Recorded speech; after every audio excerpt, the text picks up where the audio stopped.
বলো সাব্বির, এই রোদে কাজ করতে কেমন লাগছে?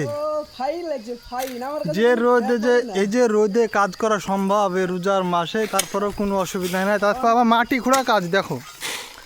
তাহলে দোস্ত দেখতে পাচ্ছ প্রত্যেকটা পিলার লাইট হবে, ওইখানে একটা, ওইখানে একটা, একটা পিলার পর পর ওইখানে একটা, ওর ওখানে ওই যেন দুটো হবে, ওই সাইডে আছে, ওই সাইডে এবং গেটল্যান্ড আছে। তো এই যে সাইডে মাটি দিয়ে দিয়েছে জিসিবিতে, কিন্তু তুলতে হয়েছে মানুষকে দিয়ে।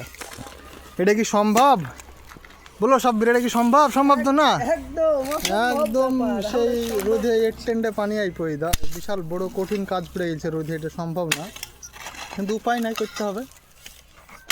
তো আজকে কাজ খুব খিদিবিদি কাজ করছে এই রোদ্রে, অসহ্যকর বিষয় একটা। মাটিটা দেখো, মাটি দেখো লাল, 1 ফুট মাটি আর লাল মাটি, বিশাল শক্ত লোহার মতন মাটি, মাটির জাত খালি পাথর আর পাথর।